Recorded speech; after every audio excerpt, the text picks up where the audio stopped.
A day in my life as a tourism student. Alright. So, papunta na tayo ngayon sa school. And sobrang bangag pa ng babaeng ito. 2:30 pa yung klase niya. 2 o'clock siya pumasok. Grabe! Sa buong buhay ko, ito yung pinakamaaga kong pasok. Dahil lagi akong late pumapasok. Ayun lang pala yung solusyon para hindi ako maging late lagi. So, ayan, kakarating ko lang sa campus. And sa 3rd floor pa yung room namin. We only have 1 classes for today, tapos may swimming class kami after nyan. So, hindi na ako nag-vlog masyado. Ayan, nandiyan ako sa CR. Fit check!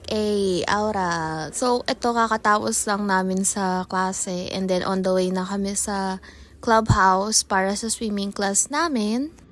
And malapit lang naman siya. Though you have to take a tricycle to get there. Kasi sa loob siya ng subdivision, be. So, ayan, on the way to Governor Hills, tan-taran-tan, andito na kami, wow! Magsiswimming na ang mga tourism students! Ayan, nakapagpalit na ako sa swimwear ko, and nag-sunscreen lang ako preparing sa swimming namin, kasi may mga nagsiswimming pa sa pool, be! Oh, ayan oh, mukhang itlog! Hapon na kami nakapagsimula dito kasi may naunang section sa amin. So, dito, tinuturuan lang kami paano mag-floating. And then, nag-practice lang kami dun sa mga natutunan namin last week. Kinarir niya na talaga ang pagiging isda, be. Go, langoy! Go!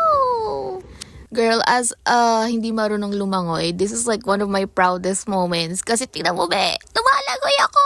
Lumalangoy ako! Umahon na kami niyan, tapos nagbanlaw na kami. Tapos paglabas namin, be, gabi na! Grabe naman ang mga taong to. Dahil bida-bida kami yung huling umalis sa clubhouse. Makakauwi ng mga above. Yes! And that sums up my day as a tourism student.